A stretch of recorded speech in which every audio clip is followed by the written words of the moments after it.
So now you can take the knowledge I've armed you with, and use it to attack a small village in your brain, raping and pillaging your old way of thinking into bloody cowering submission. That's all figurative, of course, except that one part. Hi, I'm Robb Telfer. You might remember me from such things as page 9 of your tournament handbook.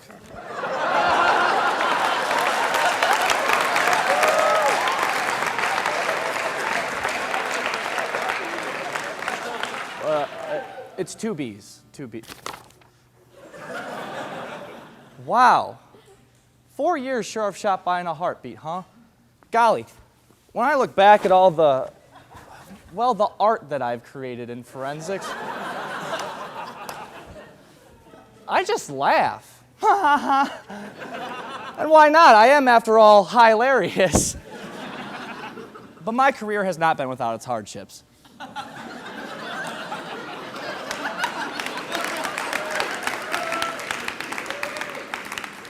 And many of the people whom I respect in this activity think that I'm just an idiot.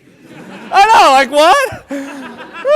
It's not their fault, though. You see, they've been programmed by society to think that just because someone has a more lighthearted approach to life, that they're all nutsy in the knick-knack here.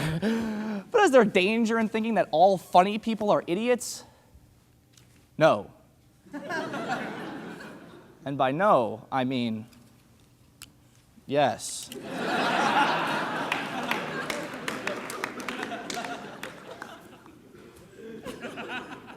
Given that we're all here as assumedly funny people, oh yeah, that's Stephanie.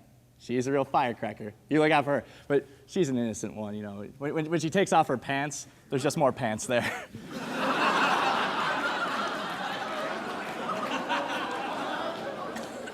We can all hope to express ourselves in something other than this drippingly subjective national final and after dinner. Woohoo! Sorry. Basically, humor is one more way to represent critical thought.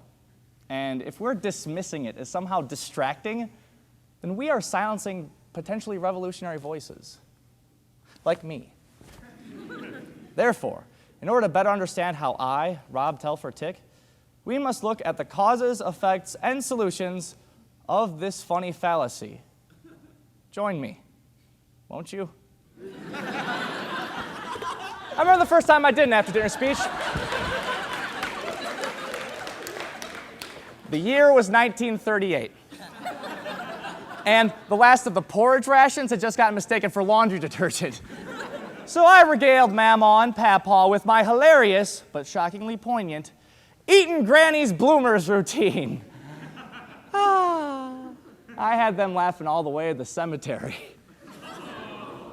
It's okay. Causes are here. Or, as soon as you see with Jordy, causes are here. You'll find out. It's really funny. And they're queer, so get used to it.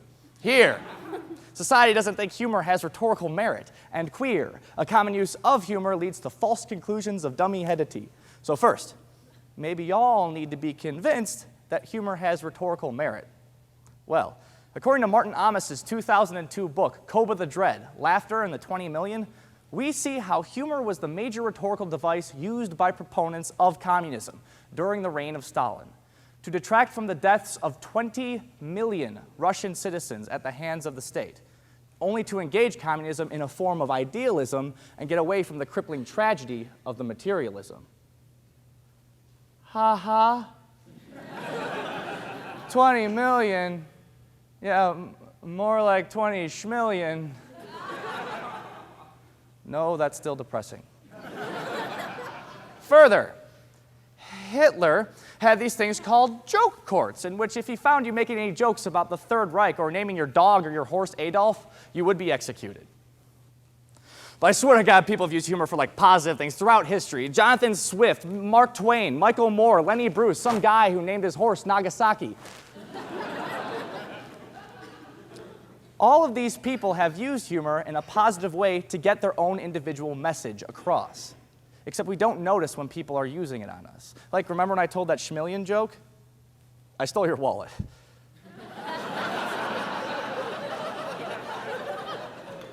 And now I gave it back.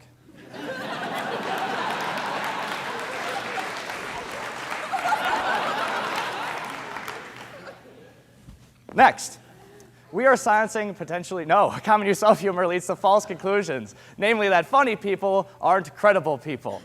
According to T.G.A. Nelson's 1999 book, Comedy, this common use of humor is called the theory of superiority.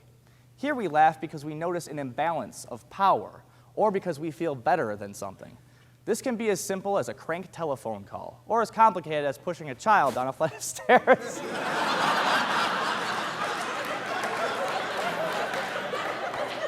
I'm sorry, that's not funny.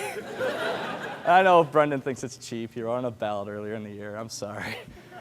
They liked it. Of course, in an effort to be funny, we'll often bear the brunt of this abuse, like a clown or a dog with 3 legs. However, sometimes the actual idiots mistake this kind of situational irony and consider the clown or the after-dinner speaker as being legitimately debased. I love people who don't get irony. I remember back in the days of the long ago when God and I invented competitive speech. And he was like, Rob, I have a problem with ADS. And I was like, okay, God, let's talk it out. And he's like, well, it's got these great causes and these solutions, but I don't know, it's missing something. And I was like, oh, effects. Thanks, Rob. Now I can move on to less important stuff like inventing matter and time. Whatever, G-Doe. Smell you later. He's tiny. Happy Easter.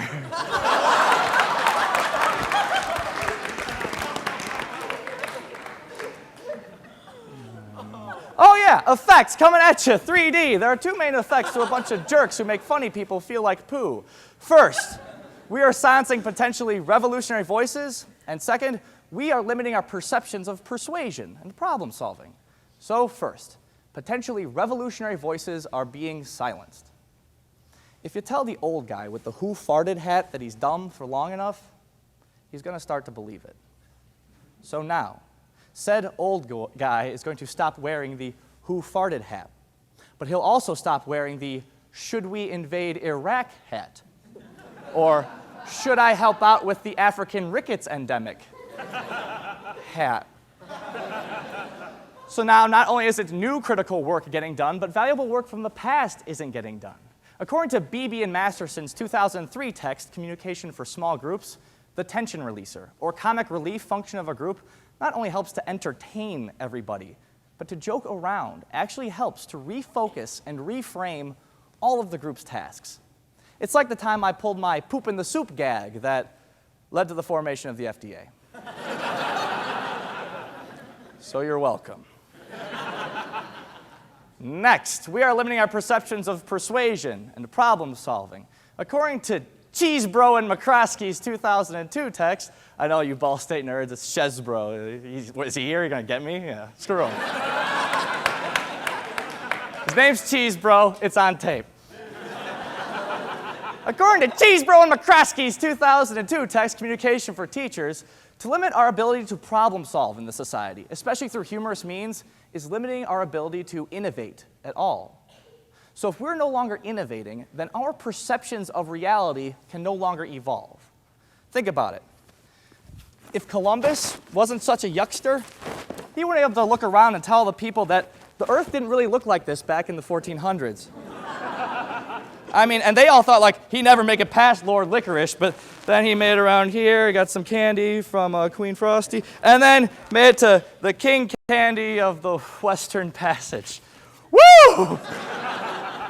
Screw you guys, all right. I remember one time, I was having lunch with Don Rickles and Milton Berle and Henry Kissinger, and man, Kissy just wasn't getting it. None of that happened. The solutions lie on 3 levels: governmental, personal, and private. So first, on a governmental level, we need to urge our congresspeople to pass strict legislation against someone who wants to discriminate against someone else simply for the color of their tongue. Only through harsh restrictions on behavior and public executions will we ever cleanse this society of its unfunny and, frankly, un-American behavior. Or we'll pass out definitions of hyperbole. It's an overstatement. Mark Twain was really good at it. Okay, when I'm sarcastic, I'll do one of these, all right? You'll see. Okay, next, on a personal level, we need to start recognizing humor as its own kind of intelligence, right?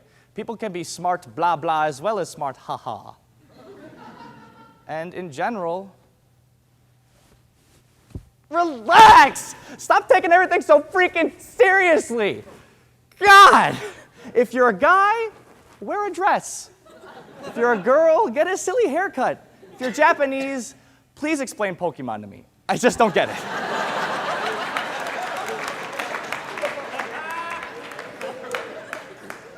And finally, on a private level, we can see that if we are in fact funny or fun-loving people, we can tell these meanheads to go suck an egg. Honestly, you know your ideas have merit now, or at least potential merit. So censor yourself less. Let them make that I just smelled bad fish face, and then you can laugh in it with your funny fish breath. Ha ha! With forced retirement looming over my shoulder like that woman who shot Selena. So late on. I can look back at my storybook career with some regret.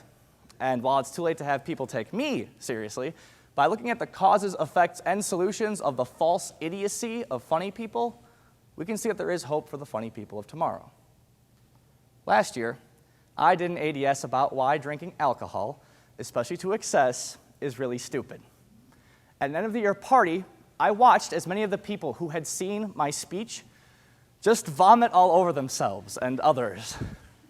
At this point, a friend of mine turned to me and said, "Well, this shows you that ADS don't mean shit." I still hope that it does.